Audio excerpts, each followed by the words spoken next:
Congress party का गुजरात अधिवेशन अहमदाबाद शहर में हुआ संपन्न। इस दौरान कांग्रेस के दिग्गज नेता यह अधिवेशन के लिए उपस्थित थे।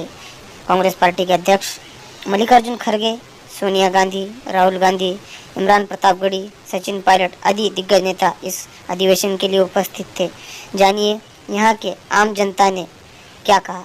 मोदी जी इस देश के सबसे झूठे नेता साबित हुए। सरदार पटेल के स्टेडियम का नाम बदलकर उन्होंने मोदी स्टेडियम कर दिया। वो तो चाहते हैं कि सरदार पटेल का नाम और गांधी जी का नाम मिटाकर वो मोदी और अमित शाह का नाम कर दे। वो तो उनका बस नहीं चल रहा, नहीं वो नोटों पर खुद का जिंदा रहते अपनी फोटो छपवा ले। अगर आप एक विशेष समुदाय को, एक विशेष व्यक्ति को आप टारगेट करते हैं, आप अगर उसको खत्म करने में लगेंगे, आप भगा नहीं सकते। आप मोदी सरकार ने अपने मित्र अंबानी को बचाने के लिए इस देश का 1750 करोड़ का नुकसान करा दिया। माननीय मोदी जी का इस देश में प्रधानमंत्री बनना ही इस देश के लिए घातक साबित हो रहा है। जब देश में विपरीत परिस्थिति आती है, जब मोदी जी फेल होने बोलते हैं तो हिंदुस्तान में औरंगजेब आ जाते हैं। देश की जनता का लाखों करोड़ों रुपए बर्बाद हो गया, लेकिन मोदी इसके ऊपर कोई बयान नहीं देता। अयोध्या की धरती को ही नहीं, गुजरात के लोगों को भी नफरत की आग में पैदा करने का काम किया है। जिस तरह से एक महिला ने, हमें तो उसका नाम लेने में भी शर्म आती है कि कहा था कि आज़ादी 2014 में मिली थी, उसे उन्होंने टिकट भी दी और किस तरह से नवाजा गया। आप जो है मुसलमानों के यहाँ खिलाफ है, और जब दूसरे देशों में जाते हो तो मुसलमानों के साथ आप बिरयानी खाते हैं। नरेंद्र मोदी और अमित शाह ये समझ लीजिए कि वो गॉडसे के दो हिस्से हैं। उन्होंने गुजरात में नफरत का बीज बोया है। इनकी पूरी राजनीति हिंदू मुस्लिम के इर्द गिर्द में हुई रही है। जितना भ्रष्टाचार बीजेपी के लोग कर रहे हैं, बीजेपी में जो किसान, मजदूर, दलित, आदिवासी, इनका अपमान सिर्फ बीजेपी के कार्यकर्ता ही करते हैं। आप देखो, देश में अगर पेशाब किया जाता है तो बीजेपी के नेता करते हैं। देश में दंगे अगर हो रहे हैं तो बीजेपी के नेताओं का हाथ उसमें शामिल है। अगर देश में महिलाओं का बलात्कार हो रहा है, बच्चियों का बलात्कार हो रहा है, तो उसमें आरएसएस के और बीजेपी के लोग शामिल होते हैं। यूपी का मॉडल फेल है। अब आप क्राइम का इतिहास देखिए, सबसे ज्यादा अगर हत्या बलात्कार अगर किसी देश में हो रही है, किसी प्रदेश में हो रही है, तो उत्तर प्रदेश में सबसे ज्यादा हो रही है। आप वास्तविकता से आके आप गुजरात को देखिए, बद से बदतर हालत है। आप आम आदमी से बात करेंगे, एक रेहड़ी वाले से बात करेंगे, तो वो खून के आंसू रो रहा है। वो कह रहा है कि हमें नहीं चाहिए ये अच्छे दिन, हमें तो वही पुराने दिन ला दो कांग्रेस के, जब गैस का सिलेंडर 400 रुपए में मिलता था। कांग्रेस पार्टी गुजरात से अधिवेशन कर रही है।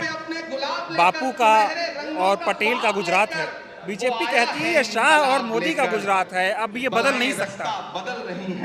देखिए, जब आप जैसे लोग इस प्रश्न को पूछते हैं तो हमारे जैसे भारतीय नागरिक को हृदय से बड़ा कष्ट होता है। वो इसलिए कि ये वो गुजरात की धरती है, गांधी की धरती है, सरदार पटेल की धरती है। उस सरदार पटेल की धरती है जिस सरदार पटेल ने इस देश को बनाए रखने के लिए इस खंड खंड भारत को एक सूत्र में पिरो करके ये संदेश देने का काम किया है कि मंत्री का पद, प्रधानमंत्री का पद देश की एकता से बहुत छोटा होता है। गांधी जी के विचारों को आप सुनिए तो लगता है कि यह देश सरदार पटेल और गांधी और नेहरू का है। रही बात आप मोदी की करते हैं, उस मोदी का, मैं अयोध्या का रहने वाला हूँ, उत्तर प्रदेश अयोध्या में रहने वाला हूँ। अयोध्या से आकर के आज हम सब कांग्रेसी पूरे देश करके यहाँ पर देखने का काम कर रहे हैं कि माननीय मोदी जी इस देश के सबसे झूठे नेता साबित हुए, क्योंकि जिन्होंने गुजरात मॉडल बताने का काम किया था। यहाँ पर टहलने के बाद, घूमने के बाद मुझे ऐसा लगा कि वाह रे मोदी जी, तुमसे बड़ा झूठा इस देश और दुनिया में कोई नहीं हो सकता। आपने अच्छी ब्रांडिंग तो की, लेकिन देश को गुमराह करके इस देश को जो बर्बाद करने का काम किया है। आज पूरे देश का ये कांग्रेस ही आया है आपके विकास मॉडल को झूठा देख करके अब पूरे देश में आपकी पोल खोलने का काम करेगा। हम लोग सरदार पटेल के अनुयायी हैं। सरदार पटेल ने देश को एकजुट करने का काम किया है। हम सब देश के सामाजिक व्यवस्था को बनाए रखने का। गड़बड़ क्या है गुजरात में, ये बताइए। मोदी ने क्या नहीं किया गुजरात के लिए? क्या आपने नहीं देखा? आप नौजवान साथी हो, क्या आपको यहाँ नफरत की आग नहीं दिखाई पड़ती? पड़ती, अगर जो आपको नफरत की आग नहीं दिखाई पड़ती तो मुझे इस पर कुछ नहीं करना है। हमारे जैसे भाईचारा पसंद लोग, प्रेम प्रभुत्व पसंद लोग, यहाँ ने जो मोदी ने गुजरात की धरती ही नहीं पूरे देश में जो नफरत की आग पैदा की है, हम सरदार पटेल के अनुयायी उसको प्रेम, भाईचारा और एक सूत्र में पिरो करके इस देश को समर्पित करना चाहते हैं। सबका साथ, सबका विकास, सबका विश्वास वाले हैं ना मोदी जी तो। नहीं, अब मैंने पहले किया कि आज पूरे देश का कांग्रेस का कार्यकर्ता गुजरात की धरती पर आकर के उन्हीं के द्वारा बोला गया झूठ देख रहा है, इससे बड़ी हास्यास्पद बातें कुछ नहीं होती। अच्छा ये बताइए, क्या लगता है कि यहाँ पे बापू और पटेल की जो निशानी है उसे मिटाने की कोशिश हो रही है? गुजरात के नाम पे सिर्फ मोदी और शाह का नाम आता है, अडानी अंबानी का नाम आता है। एक बात समझ लीजिए, बापू के विचार, सरदार पटेल के सिद्धांत ये मिटाने वाली चीज नहीं है। बहुत से लोग आए इस धरती पर और चले गए, ये मिटाने की ताकत किसी में नहीं है। विचार और सिद्धांत को मिटाया नहीं जा सकता, सिर्फ उस पर पर्दा डाला जा सकता है, वो मोदी के बस की बात। अभी देश में जो मौजूदा हालात हैं, नरेंद्र मोदी ने बातें और वादे बहुत बड़े बड़े किए, तीसरी बार प्रधानमंत्री बन गए हैं, कितना सही मान रहे हैं उन्हें? देखिए, माननीय मोदी जी का इस देश में प्रधानमंत्री बनना ही इस देश के लिए घातक साबित हो रहा है। आज इस देश का नौजवान बेरोजगार है, हमारे जैसा किसान आत्महत्या करने को मजबूर है, इस देश की महिलाएं सड़कों पर घसीटी जा रही हैं।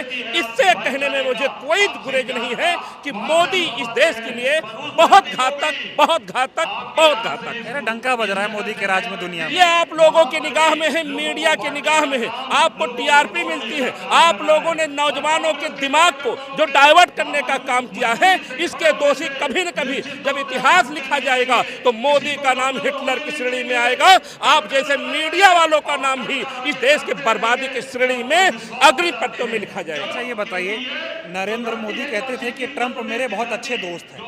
ट्रंप ने भारत पे 26% का टैरिफ लगाया है, इससे देश में महंगाई बढ़ेगी, बेरोजगारी बढ़ेगी, नौकरियों पे संकट आएगा, लेकिन मोदी इसका विरोध नहीं कर पा रहे। बाकी दुनिया के देशों पे भी ट्रंप ने टैरिफ लगाया, लोग उसका विरोध कर रहे हैं, मोदी कर ही नहीं पा रहे। देखिए, मुद्दों पर राजनीति करने के लिए, देश के लिए राजनीति करने के लिए, देश की भाईचारा बनाने के लिए राजनीति करने के लिए त्याग और तपस्या की जरूरत होती है।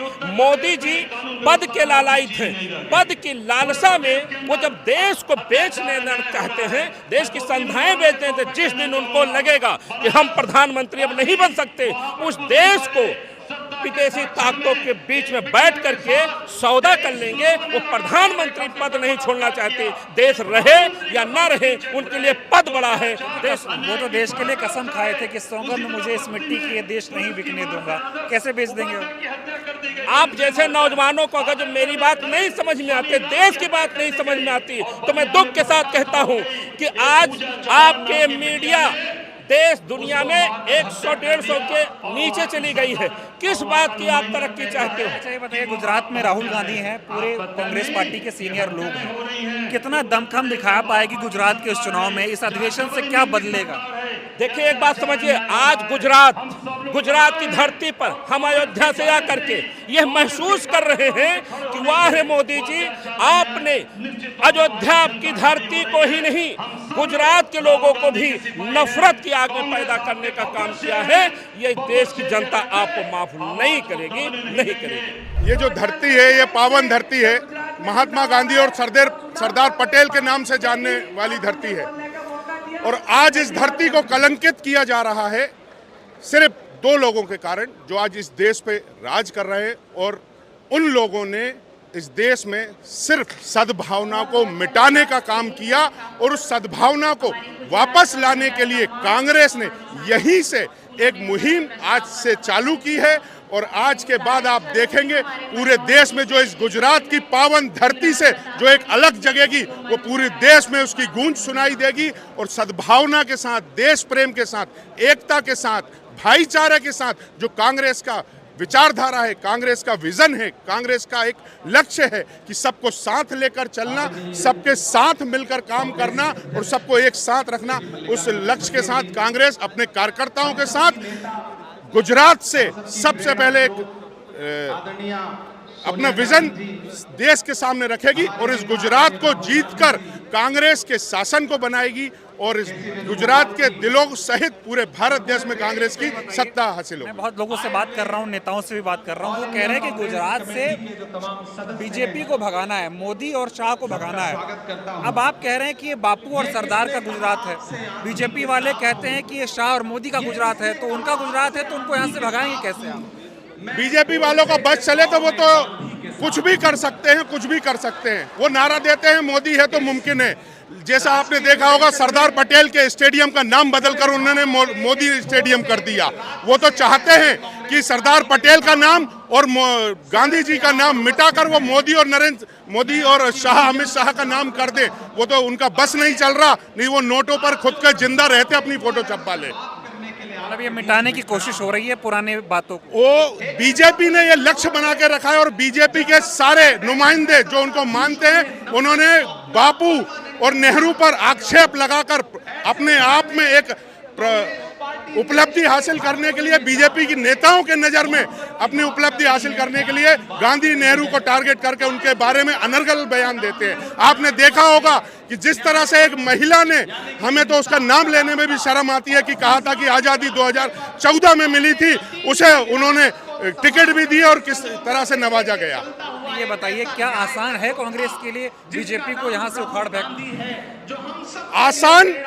ये तपती हुई धूप में छोटी सी छांव भी लोगों को बहुत रिलैक्स, बहुत तकलीफ दूर करने का काम करती है। उसी तरह आज पूरे देश सहित गुजरात की जनता भी त्राहिमाम कर रही है इस बीजेपी के शासन से। बीजेपी से आज जितना भ्रष्टाचार बीजेपी के लोग कर रहे हैं, बीजेपी में जो किसान, मजदूर, दलित, आदिवासी, इनका अपमान सिर्फ बीजेपी के कार्यकर्ता ही करते हैं। आप देखो देश में अगर पेशाब किया जाता है तो बीजेपी के नेता करते हैं। देश में दंगे अगर हो रहे हैं तो बीजेपी के नेताओं का हाथ उसमें शामिल है। अगर देश में महिलाओं का बलात्कार हो रहा है, बच्चियों का बलात्कार हो रहा है, तो उसमें आरएसएस के और बीजेपी के लोग शामिल होते हैं। बताइए, आप इतने दिनों से अभी गुजरात में हैं, गुजरात मॉडल क्या दिख रहा है आपको? गुजरात मॉडल के नाम पे देश की गद्दी पे नरेंद्र मोदी बैठ गए। जब कोई बड़ा लीडर आता है तो वो झुग्गी झोपड़ियां और गुजरात के आम जनताओं को बड़े बड़े सफेद बैनरों से ढांककर उनको छुपा दिया जाता है। लेकिन आप वास्तविकता से आके आप गुजरात को देखिए, बद से बदतर हालत है। आप आम आदमी से बात करेंगे, एक रेहड़ी वाले से बात करेंगे तो वो खून के आंसू रो रहा है। वो कह रहा है कि हमें नहीं चाहिए ये अच्छे दिन, हमें तो वही पुराने दिन ला दो कांग्रेस के, जब गैस का सिलेंडर 400 रुपए में मिलता था। अच्छा ये बताइए, कहते हैं मोदी का 56 इंच का सीना है, अमेरिका से मोदी की दोस्ती बहुत अच्छी है। अमेरिका टैरिफ लगा रहा है, नरेंद्र मोदी यहाँ सिलेंडर महंगा कर रहे हैं। अमेरिका टैरिफ लगा रहा है, नरेंद्र मोदी यहाँ पेट्रोल और डीजल की कीमतें बढ़ा रहे हैं। ये जो महंगाई बढ़ रही है मोदी के राज में, और अमेरिका जो हावी हो रहा है, इस पे क्या कहेंगे? मोदी जी के राज में महंगाई तो चरम सीमा पर है। उन्होंने तो संकल्प लिया है देश बेच दो। उन्होंने रेल बेच दी, भेल बेच दी, LIC बेच दिया, पोर्ट बेच दिया। ऐसा कोई भी संवैधानिक और शासन नहीं बचा, जो संवैधानिक रूप से सरकारी संस्था नहीं बची जिसे वो बेचने पे आमादा नहीं हो। देखिए, मोदी के गढ़ में हम लोग हुंकार लगा रहे हैं। ये अधिवेशन जो है, ये एक मैसेज है, एक संदेश है उन लोगों को कि जो न्याय के रास्ते पे नहीं चल रहे हैं, न्याय के पथ पे जो नहीं चलेगा, उसको न्याय के पथ पे चलाने के लिए हम लोग यहाँ पे खड़े हैं। आज देखिए, अगर आप देखा होगा आपने कि सारी सरकारी संस्थाओं को उन्होंने कब्जे में कर लिया है, संविधान को अपने कब्जे में कर लिया, अपना संविधान चलाते हैं। लोगों को ये इस तरीके से तंग कर रहे हैं कि वो लोग मजबूर हो गए। लोगों को बोलने की आज़ादी नहीं है। जो संविधान में बाबा भीमराव अम्बेडकर जी ने जो कहा है, आप देख नहीं रहे? लगता नहीं है हम लोगों को कि हम गुलामी से जकड़े हुए हैं। हमें तो अंग्रेजों को अब याद आ रही है। ये अंग्रेजों जैसा व्यवहार जो कर रहे हैं, ये जो गुलामी में जकड़ रखा है हम लोगों को, इससे हमें बाहर निकलना है। इन बेड़ियों को हमें तोड़ना है। आज जो राहुल गांधी जी, आज सोनिया गांधी जी, आज जो हमारे खड़गे जी, हमारे तमाम नेता जो आज यहाँ खड़े होकर मंच पे हम लोगों को एक जोश भर रहे हैं, ऊर्जा भर रहे हैं, उसके साथ हम लोग न्याय की बात करने के लिए खड़े हैं। आज देखा होगा आपने कि आज के समय सरकार इतनी अपनी मनमानी कर रही है कि हमें कोर्ट का दरवाजा खटखटाना पड़ता है। जब सुप्रीम कोर्ट कहता है कि तुम संविधान का पालन क्यों नहीं करते हो, तब ऐसा लगता है कि संविधान को तार करने वाला कोई पार्टी है तो बीजेपी की पार्टी है। बीजेपी तो कह रही है कि हम तानाशाही थोड़ी करते हैं, बहुत अच्छे से देश चला रहे हैं। जो 10 सालों में हो गया, कांग्रेस पार्टी 70 साल में नहीं कर पाई थी। ऐसी बातें होती है। देखिए, तानाशाही किस तरीके की है? अगर आप धर्म की राजनीति करेंगे, हर किसी का धर्म है। मैं हिंदू हूँ, मेरा धर्म है एक अपना, एक मुस्लिम का अपना धर्म है, एक क्रिश्चियन का अपना धर्म है, एक जैनियों का अपना धर्म है। हम सभी धर्मों को पालन करने वाले लोग हैं। अगर आप एक विशेष समुदाय को, एक विशेष व्यक्ति को और आप टारगेट करते हैं, आप अगर उसको खत्म करने में लगेंगे, आप भगा नहीं सकते। आप देखिए, ये हिंदू मुस्लिम सिख ईसाई आपस में है, भाई भाई, ये सब नारे कहाँ चले गए? ये सारे जहाँ से वो कह रहे हैं वक्फ बोर्ड बिल लेके आए, मुसलमानों की भलाई के लिए लेके आए, गरीब मुसलमान अमीर हो जाएगा, इतना बढ़िया बात बता रहे हो। देखिए, बात उसकी नहीं है, बात यह है कि आप अपनी मनमानी तरीके से किस तरीके से उस बिल को पास करा है। पास कराने के बाद जो आपने उसमें प्रोविजंस लिखे हैं, देखिए जब कहीं कोई करप्शन होता, करप्शन अमेंडमेंट करने के लिए कोई मना नहीं कर रहा है, अमेंडमेंट होने चाहिए। अमेंडमेंट समय के अनुसार हमेशा अमेंडमेंट होता रहा है। ऐसा नहीं है कि अगर कांग्रेस पार्टी की सरकार रही तो अमेंडमेंट नहीं हुए, तब भी हुए। लेकिन ऐसा अमेंडमेंट नहीं चाहिए कि जो देश हित में नहीं हो, जो बस एक व्यक्ति विशेष को या समुदाय को टारगेट किया गया हो। अगर 10 साल की सरकार आपने देखा होगा, 10 साल की सरकार में सिर्फ मुसलमानों को टारगेट क्यों किया गया? कहाँ से आए हैं आप? मैं दिल्ली से आया हूँ। दिल्ली से आए हैं। गुजरात मॉडल कैसा लगा मोदी जी वाला, जिसके दम पे वो प्रधानमंत्री बन गए देश के? देखिए, गुजरात मॉडल देखिए, आज हमें आप मौका दीजिए ना। अगर कांग्रेस पार्टी की सरकार आएगी तो हम भी अपने मॉडल बनाते हैं। आज आपने देखा होगा, आज़ादी के बाद से जो कुछ भी है हिंदुस्तान में, वो किसकी देन है? वो कांग्रेस पार्टी की देन है, गांधी परिवार की देन है। आज कांग्रेसी आज इसी बात से तो गुस्सा है कि हमारे किए हुए कामों को आपने देखा होगा, जितने भी इंफ्रास्ट्रक्चर से लेकर के जितनी संस्थाओं को हम लोगों ने खुली छूट दी थी, कांग्रेस पार्टी में खुली छूट मिली थी। हमने संविधान के तहत काम किया। गुजरात में चुनाव होने हैं 2027 में। राहुल गांधी जी ने 2 साल पहले ही चुनौती दे दी है कि हम बीजेपी को यहाँ से उखाड़ के फेंकेंगे। गुजरात में है अभी आप, अहमदाबाद में, वो माहौल दिख रहा है क्या आपको? बिल्कुल, देखिए गुजरात में कांग्रेस पार्टी आएगी। जो कांग्रेस पार्टी पहले हुआ करती थी, वो कांग्रेस पार्टी हम लोग लाने वाले हैं। 2027 में कांग्रेस पार्टी जीतेगी। ट्रंप और मोदी बहुत बढ़िया मित्र हैं। मोदी जी कहते थे ट्रंप माय फ्रेंड, और ट्रंप टैरिफ लगा रहा है भारत पे, मोदी बोल नहीं पा रहे हैं कुछ। तो देखिए, पीठ पे छुरा भोगा ना उसने, यही तो होता, यही तो देखिए आप जो है मुसलमानों के यहाँ खिलाफ है, और जब दूसरे देशों में जाते हो तो मुसलमानों के साथ आप बिरयानी खाते हैं, वहाँ बैठ करके उनके साथ गले लगते हैं। अरे आइए, इस हिंदुस्तान के जो मुसलमान हैं उनके साथ गले लगिए। आप उन ट्रंप के साथ जाकर के आप वहाँ पे समझौता करके आ गए, और वहाँ उनके साथ बैठ करके और लेविश तरीके से स्टाइल में आ करके बड़े महंगे महंगे कपड़े पहन करके और देश की जनता को दिखाना चाहते हैं, अपनी दोस्ती दिखाना चाहते हैं। छुरा भूखा ना उसने पीठ पे दिखाया ना उसने कितने 19,000 करोड़ रुपए नुकसान किसने किया? ट्रंप ने किया। कैसे देखिए, कैसे अर्थव्यवस्था चरमरा गई है इस देश की। कौन जिम्मेदार है? मोदी जिम्मेदार है। वो तो 3 ट्रिलियन इकोनॉमी बनाने की बात कर रहे हैं मोदी। तो यही तो कह रहे हैं। ये देखिए, जीता जागता एग्जाम्पल है। देखिए, कुदरत का कानून है, कुदरत का कानून, इसको बोलते हैं कुदरत का कानून। अगर तुम संविधान को नहीं मानोगे, अगर देश हित में बात नहीं करोगे, अपनी मनमानी करोगे, तो ऐसे ही अर्थव्यवस्था चरमराएगी। ये गुजरात जो है, ये पटेल का गुजरात है, ये बापू का गुजरात है। बीजेपी वाले कहते हैं कि भैया ये मोदी और शाह का गुजरात है, यहाँ पे उन्हीं का लागू होता है सब। यही है। देखिए, इस हिंदुस्तान को 2 ही आदमी चला रहा है, वो है मोदी और वो है अमित शाह। यही 2 ही चलाने वाले लोग हैं। आप नहीं देखते हैं कि आप मनमानी कर रहे हैं। आप सारी संस्थाओं को अपने कब्जे में लेकर के आप संविधान को भी नहीं मानते हैं। आप तार कर दिया आपने संविधान। अधिवेशन से कांग्रेस फॉर्म में आ जाएगी, बदलेगा सर? बिल्कुल बदलेगा।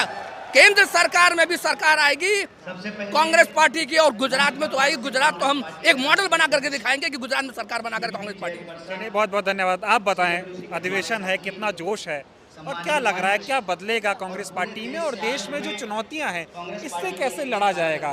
देखिए, हम लोगों ने आदरणीय राहुल गांधी जी के साथ भारत जोड़ो यात्रा की थी, कन्याकुमारी से कश्मीर तक की यात्रा की। देखिए, जब यात्रा राहुल जी ने की तो वहाँ पे आज जो राहुल गांधी जी गरीब, शोषित, पीड़ित, वंचित को उन्होंने पहचाना, उन्होंने जाना, देखा कि जिस प्रकार से गुजरातियों ने ही ठगा, गुजरातियों की आम जनता को केवल अमित शाह, अडानी, अंबानी जैसी सरकार जिनको ये कॉर्पोरेट लोगों ने ठगा है, निश्चित तौर पे यहाँ पे पूरे देश में एक बदलाव की मुहिम लेकर राहुल गांधी की तरफ जनता देख रही है। एक आस है आदरणीय राहुल गांधी जी, प्रियंका जी की तरफ, क्योंकि गांधी परिवार जो कहता है या खड़गे जी जो कहते हैं वो करते हैं। उन्होंने कहा किसानों का कर्जा माफ होगा, तो हुआ मनमोहन सिंह की सरकार। लोगों को तो, जैसे आप कह रहे हैं, लोगों को कांग्रेस से और राहुल गांधी से उम्मीद है, ऐसे तो लोगों को मोदी जी से भी उम्मीद है, जैसे गुजरात मॉडल बना है ऐसे देश में अलग अलग मॉडल नहीं बनेगा। देखिए आपने खुद ही देखा होगा, हम तो टेम्पो से आए थे मीटिंग में,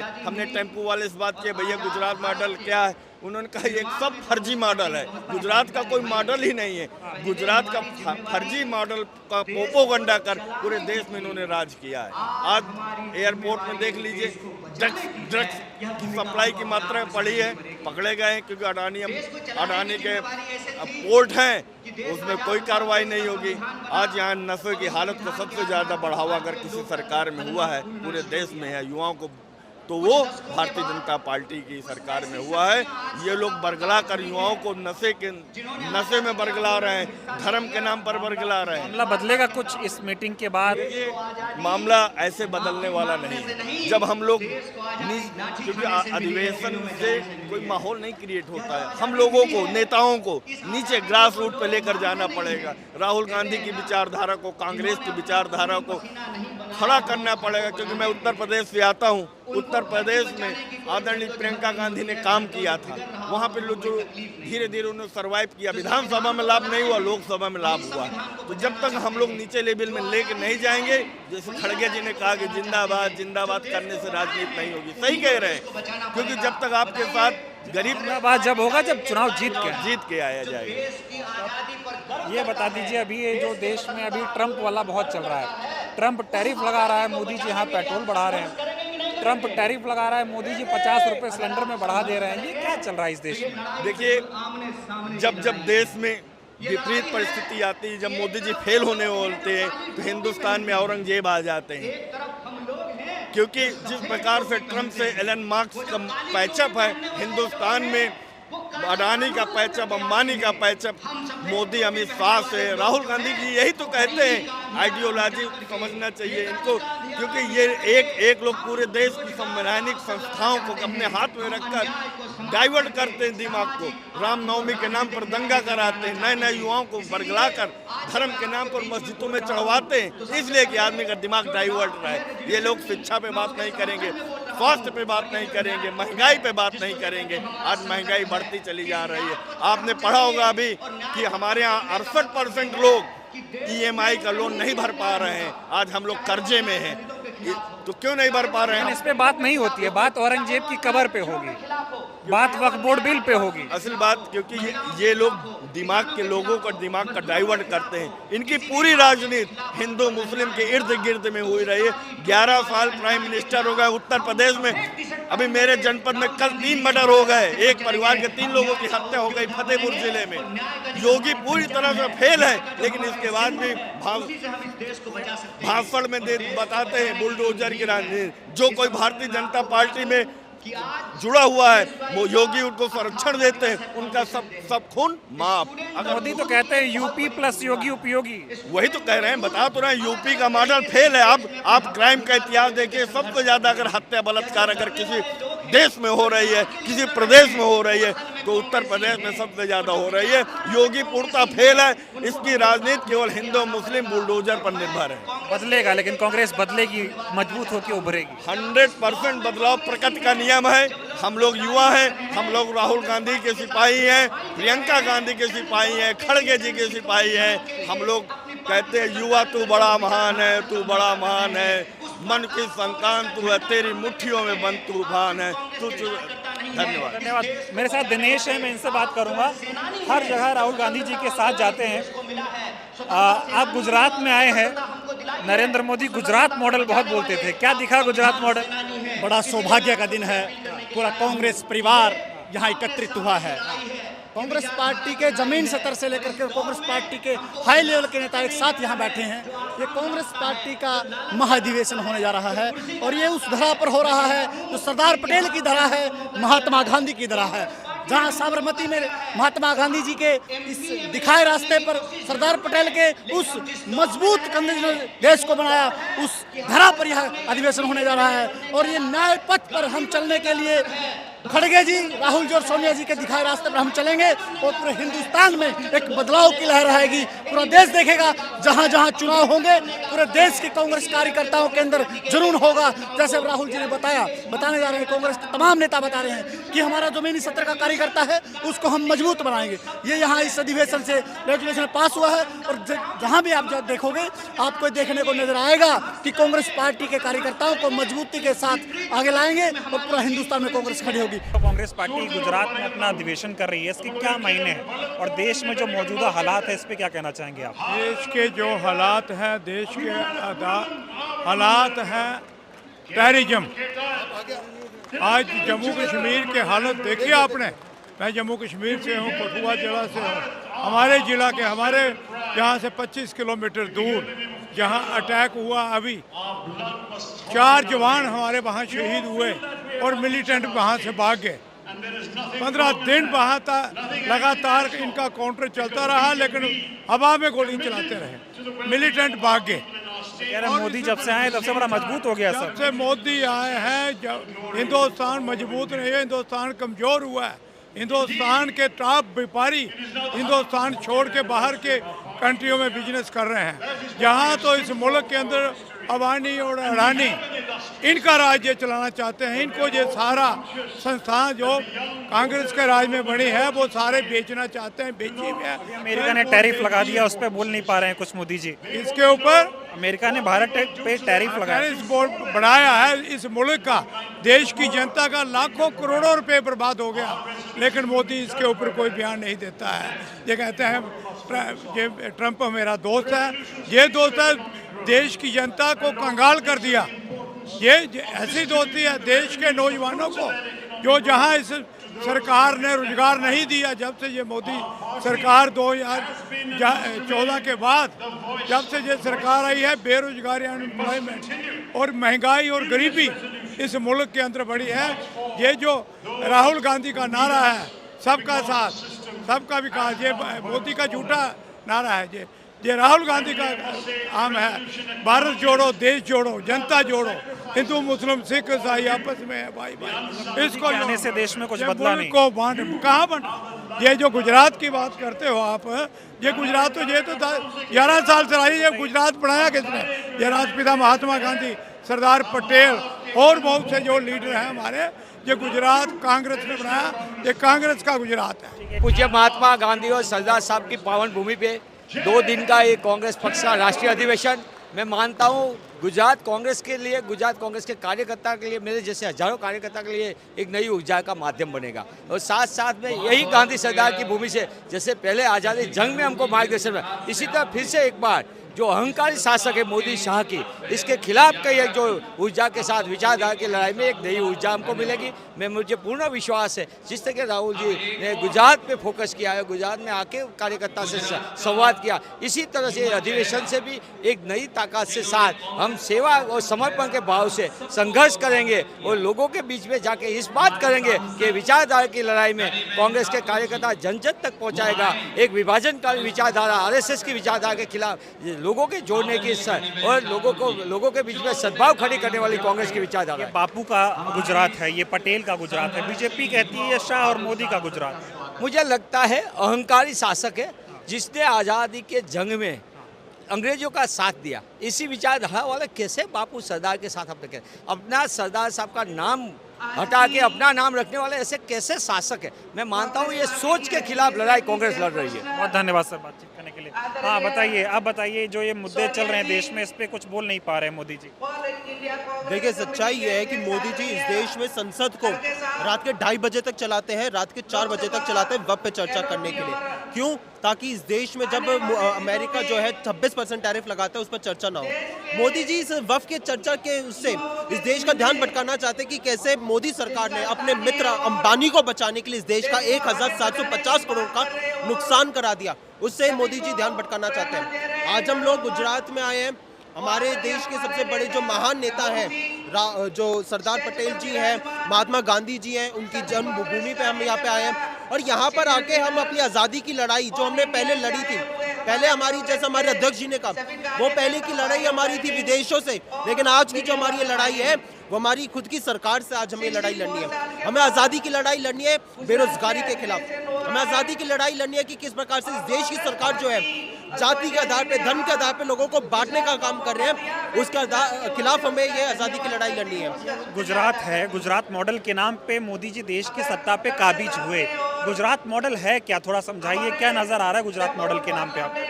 गुजरात मॉडल जो है पूरा का पूरा आज चरमरा चुका है, और जो एक ढोंग जो मोदी जी ने एक जुमला इस देश की जनता को 2014 में दिया था, जिससे इस देश की जनता जो थी वो बहक गई थी, वो अब बहकेगी नहीं। गुजरात मॉडल उनका क्या है? आज सच्चाई ये है कि आज गुजरात के स्कूलों में टीचर्स नहीं है। गुजरात और उनका मॉडल ये है कि आज इस देश में महिलाएं जो है गुजरात की वो सुरक्षित नहीं है। गुजरात मॉडल उनका ये कि आज बेरोजगारी इतनी ज़्यादा बढ़ चुकी है। गुजरात मॉडल उनका ये कि आज जगह जगह पे जो है पुल ढह रहे हैं। गुजरात मॉडल उनका ये कि आज सड़कों पे आज गड्ढे इतने ज़्यादा बढ़ चुके हैं। ये उनका गुजरात मॉडल जिसका आज वो ढोंग रचते थे। कांग्रेस कह रही है बापू और पटेल का गुजरात है, बीजेपी वाले तो कहते हैं कि शाह और शहंशाह का गुजरात है। यही तो उनका अहंकार है कि वो पटेल और जो गांधी जी का जो गुजरात है, जिससे पूरे विश्व को जाना जाता है। आज भारत की पहचान जो है नाथूराम गोडसे से नहीं होती, भारत की पहचान आज महात्मा गांधी से होती है। तो मोदी और शाह जैसे कितने भी सैकड़ों आज लोग आ जाए, नेता आ जाए, प्रधानमंत्री आ जाए, लेकिन गांधी से उनका अस्तित्व नहीं छीन सकते, उनकी पहचान नहीं छीन सकते। आज भी ये देश, गुजराती नहीं बल्कि ये देश आज भी गांधी के देश से जाना जाता है। आप विदेश में किसी से भी मिले, सब कहेंगे कि ये भारत जो है अहिंसा का, सत्य का देश है। और इसी देश से, इसी गुजरात से जो है अब 2027 में एक बड़ा संदेश जाएगा, जब मोदी जी की बहुत बड़ी हार होने वाली है। राहुल गांधी तो बहुत फुल फॉर्म में दिखाई दे रहे हैं, वो कह रहे हैं कि अब गुजरात में बीजेपी को उखाड़ के फेंक देंगे। और ये राहुल गांधी जी जो है ना, उन्होंने अपने बब्बर शेर को अब एक मैसेज दे दिया। अब यहाँ पे मौजूद जो है कि आप देख रहे हो ना, 3 दशक से हमारी गुजरात में सरकार नहीं है, उस ऊर्जा के बाद भी आज गुजरात में इतना बड़ा आयोजन कांग्रेस पार्टी कर रही है। ये दर्शाता है कि आज गुजरात जो है बदलाव चाहता है और बदलाव होगा, और ये संदेश उनके बब्बर शेर को मिल चुका है। ये अधिवेशन हो रहा है, गुजरात वासी हैं आप, क्या बदलेगा इस अधिवेशन से, कांग्रेस में क्या बदलेगा? देखिए, पूरे गुजरात में जब से आदरणीय राहुल गांधी जी ने संसद में कहा है, जो चैलेंज दिया है कि हम आपको गुजरात में, भाजपा को गुजरात में हराएंगे, तब से गुजरात की हवा बदलेगी। गुजरात के लोगों में, गुजरात की जनता में एक ऐसी प्रबल इच्छा अपने दिलों में बैठ गई है कि राहुल गांधी के नेतृत्व में 2017 में जो कसर छूट गई थी, वो आने वाले 2027 में पूरी होने वाली है। क्या दिक्कत है, बीजेपी से दिक्कत क्या है ये बताइए? यहाँ का युवा बेरोजगार है, जब वो सरकारी नौकरी के लिए पर्चा भरता है तब उसका पेपर लीक हो जाता है। यहाँ पे भ्रष्टाचार से पूरी गुजरात की जनता, पुलिस प्रशासन से लेके कलेक्टर ऑफिस तक सभी लोग भ्रष्ट लोग बैठे हुए हैं, जो गुजरात की जनता की जेब काट रहे हैं। साथ साथ यहाँ की महिलाएं परेशान हैं। एक ऐसा गुजरात हुआ करता था जब यहाँ पे डांडिया गरबा सुबह 4 बजे तक चलता था, और आज 12 बजे बंद होते भी आज महिलाएं, बेटियां यहाँ पे सुरक्षित नहीं है। यहाँ पे ऐसी घटनाएं हो रही है कि हमारी 6 साल की बच्ची के साथ उसी स्कूल का आरएसएस में जुड़ा हुआ बंदा 6 साल की लड़की के साथ बलात्कार की कोशिश करता है, दुष्कर्म की कोशिश करता है, उस बेटी को मार देता है। अच्छा, ये बताइए, ये गुजरात लोग कह रहे हैं ना कि गांधी का है, पटेल का है, बीजेपी वाले तो कहते हैं कि मोदी शाह का है, बीजेपी का गढ़ है गुजरात। जब विश्व में जाते हैं तो वो अपना सर झुकाते हैं गांधी के सामने, और जब गुजरात की बात आती है तो गांधी के हत्यारे गॉडसे, वो गॉडसे की विचारधारा पे चलते हैं। आज गुजरात के जामनगर में गॉडसे की विचारधारा से ग्रस्त ये भाजपा के शासन में नथुराम गोडसे की मूर्ति लगती है, और जब उसे कांग्रेस का कार्यकर्ता तोड़ता है तो मूर्ति लगाने वाले के ऊपर केस नहीं, तोड़ने वाले पे केस होता है। आज वापी में, गुजरात में रामनवमी के दिन राम के साथ नथुराम को कंपेयर किया जा सकता है। इससे बड़ी चिंताजनक घटना क्या हो सकती है शासन में। नरेंद्र मोदी और अमित शाह ये समझ लीजिए कि वो गॉडसे के दो हिस्से हैं। उन्होंने गुजरात में नफरत का बीज बोया है और गुजरात की जनता चाहती है मोहब्बत, भाईचारा, शांति, ऊर्जा। यहाँ पे जिस तरह का माहौल गुजरात में उन्होंने पिछले 30 साल से बनाया है। बताइए, पहले गांधी थे, पटेल थे, तब उन्होंने अंग्रेजों के तानाशाही शासन को उखाड़ फेंका। गुजरात से उस क्रांति की शुरुआत हुई, पूरे देश में गई। अब कांग्रेस बीजेपी को कैसे उखाड़ के फेंक पाएगी? ये कैसे संभव? ये क्रांति भी इस बार भी गुजरात से शुरू होगी। वापिस जो अंग्रेज जिस तरह से शोषण करते थे, जिस तरह से त्रासदी करते थे, उसी तरह का शासन आप देखेंगे। तो प्रेस के ऊपर प्रेशर आप देखेंगे कि सरकारी एजेंसी भी उनके कहने पे काम करती है, चाहे ED, IT, income tax, election commission. तब कांग्रेस का कार्यकर्ता रोड पे निकला था अंग्रेजों के समय में, और उसी तरह आज भी कांग्रेस का कार्यकर्ता रोड पे निकलेगा। मोदी का कहता है ना 56 इंच का सीना है, विश्व गुरु बन गया भारत। अमेरिका टैरिफ लगा रहा है, मोदी बोल नहीं पा रहा है। आज एक नेता कांग्रेस से बीजेपी में चले गए, वो कहते थे पहले कि 56 इंच का सीना गधे का होता है। अभी बीजेपी में विधायक है, वही कहते थे कि 56 इंच का सीना गधे का होता है। तो आज वो उनसे पूछ लिया जाए, जो भाजपा के नेता जो हैं, जो उनको कहते थे कि ये गधे का सीना है, तो आप ही समझ लीजिए कि 56 इंच का सीना किसका होता है।